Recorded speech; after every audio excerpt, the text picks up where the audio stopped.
मैं जरा उसामा गाजी की तरफ भी जाऊंगा। जाहिर सी बात है जलसा गाह के अंदर मौजूद हैं लोगों को जोश व खरोश, जाहिर सी बात है जितना हम बयान कर रहे हैं उससे ज्यादा वो एक्सपीरियंस कर रहे होंगे। उसामा भाई अस्सलाम वालेकुम, क्या हाल है आपके? वालेकुम अस्सलाम सलमान, जबरदस्त। यार बताइएगा, ये जोश व खरोश आवाम के अंदर जो था,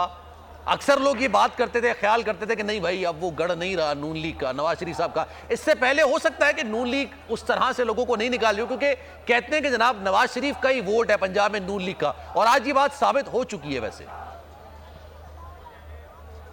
देखिए, ये असल में तो इलेक्शंस जब होंगे तब पता लगेगा, लेकिन ये ज़रूर है कि अगर पंजाब में हम देखते हैं कि बड़ी पॉलिटिकल पार्टीज़ कौन है तो उनमें यकीनन मुस्लिम लीग नून है। सबसे ज़्यादा पाकिस्तान की तारीख में अगर पंजाब में किसी ने हुकूमत हासिल की है तो वो भी मुस्लिम लीग नून है, इसलिए पंजाब को लाहौर का मुस्लिम लीग नून का गढ़ कहा जाता है। लेकिन जाहिर है कि पिछले कुछ अरसे में जिस तरह PDM को हुकूमत मिली और उसके बाद जिस तरह हमने देखा महंगाई हुई, तो इनके वोट बैंक पर बहुत ज़्यादा इसका मनफी असर पड़ा, और इसीलिए मुस्लिम लीग नून को खास तौर पर नज़र आ रहा था कि अगर मियाँ नवाज शरीफ साहब वापस नहीं आते तो जब भी इलेक्शन हुए तो उनके लिए बहुत ज़्यादा मुश्किलात होंगी। अब जब इनके पास हुकूमत थी तब तो वो वापस नहीं मियाँ नवाज शरीफ को ला सके, लेकिन अब निगरान सेटअप के दौर में कम से कम मियाँ नवाज शरीफ की वापसी हुई, और मुस्लिम लीग नून को यही लगता था कि अब अगर वो उन्होंने बेहतर परफॉर्म करना है, कोई बेहतर कर सकते हैं, कुछ बेहतरी ला सकते हैं, तो और इलेक्शन में कोई उनके पास चांस है तो सिर्फ और सिर्फ मियाँ नवाज शरीफ की सूरत में हो सकता है। अब से कुछ ही देर पहले मियाँ नवाज शरीफ साहब का यहाँ खिताब खत्म हुआ और उसके बाद फिर ये जलसा खत्म हो गया। अभी लोग आहिस्ते आहिस्ते अपने घरों को जा रहे हैं। मियाँ नवाज शरीफ साहब जिस तरह आए हैं और सब एक्सपेक्ट कर रहे थे कि ज़ाहिर है कि वो एक विजन लेकर आएंगे, एक सोच लेकर आएंगे,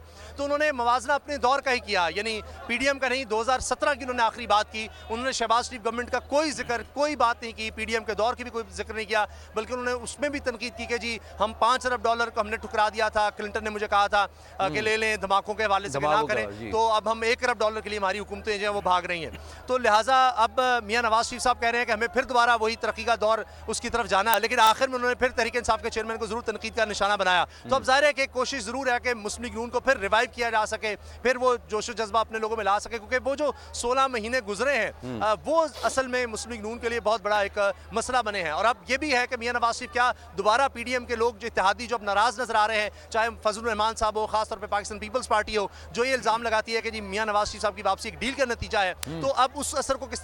तरह जाहिर करते हैं, दोबारा किस तरह से मिलते हैं, जरदारी साहब सबको साथ लेकर किस तरह चलते हैं, ये देखना होगा, क्योंकि देखना ये भी होगा कि चलेंगे या साथ नहीं चलेंगे। जरूरत नहीं है। बिल्कुल। सब्सक्राइब करें और बेल दबाएं ताकि कोई खबर रह न जाए।